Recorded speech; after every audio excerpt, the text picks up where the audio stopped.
ये वाले जो आइसोमर्स होते हैं इनका सेम स्ट्रक्चरल फार्मूला होता है, सेम मॉलिक्यूलर फार्मूला होता है, लेकिन डिफरेंट ज्योमेट्री होती है। ज्योमेट्री में चेंज आ रहा है, मतलब जो उनकी ओरिएंटेशन होगी, जो उनकी पोजीशन होगी, वो इस तरह चेंज होगी कि ज्योमेट्री में सिर्फ फ़र्क आ रहा होगा, उनके स्ट्रक्चर में कोई फ़र्क नहीं आएगा। आप लोग यहाँ पे देख सकते हैं कि हमारे पास एक स्ट्रक्चर है, जैसे कि डबल बॉन्ड आपको दिखाई दे रहा है। यहाँ पर जो बल्की ग्रुप है, हाइड्रोजन जो एटम है वो सबसे छोटा है। इसके अलावा यहाँ पर जो भी ग्रुप लगे होंगे उनको हम लोग बल्की ग्रुप कह सकते हैं या सब्स्टिट्यूएंट्स कह सकते हैं, ठीक है, अगर हम लोग इस हिसाब से पढ़ रहे हैं। वैसे ये सब्स्टिट्यूएंट नहीं है, जब हम इसको नाम देते हैं तो हमें पता चलता है कि ये वाले चेन के अंदर इंक्लूडेड है। इसके अलावा अगर एलिमेंट आ जाए, कोई और ग्रुप आ जाए, फिर हम कह सकते हैं सब्स्टिट्यूएंट है। तो हम लोग यहाँ पे देख रहे हैं दोनों बल्की ग्रुप एक दूसरे के अपोजिट डायरेक्शन में है, इनको हम लोग कहते हैं ट्रांस ग्रुप्स। कौन से होते हैं? ट्रांस ग्रुप्स होते हैं। तो हम लोग अगर चेन सेलेक्ट करें, जैसे कि हम लोग नोमेनक्लेचर पढ़ा है,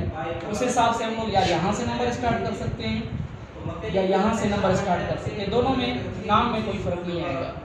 और चूंकि हम लोग फॉर एग्जाम्पल फिलहाल यहाँ से नंबर दे रहे हैं, तो हम लोग देख रहे हैं कि 1 2 पर जो है डबल बॉन्ड आ रहा है, तो हम ट्रांस भी बताएंगे कि ये सिस है या ट्रांस है, वो भी बताएंगे, और डबल बॉन्ड की पोजीशन भी बता रहे हैं।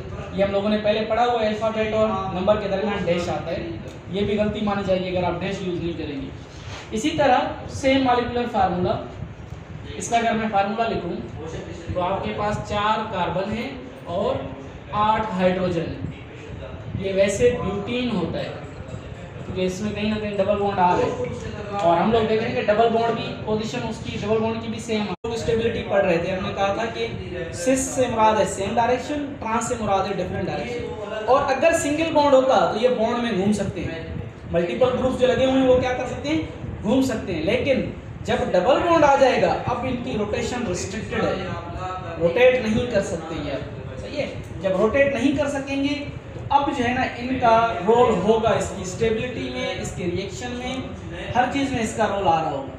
तो ये जो सिस वाले हैं, सिस से मुराद है सेम, सिस से हम ले लेते हैं सेम, और ट्रांस से मुराद है डिफरेंट। ये वाले जो ज्योमेट्रिकल आइसोमर्स हैं या तो इसमें आ सकते हैं या फिर साइक्लिक में। पहले इसको क्लियर कर लें। यहाँ पे दोनों सेम साइड पर हम लोग सिस लिखेंगे, 2 पोजीशन बताएंगे डबल बॉन्ड की, और ब्यूटीन 4 जो है कार्बन की चेन है। ये दोनों मॉलिक्यूलर फार्मूला भी सेम था, इसका स्ट्रक्चर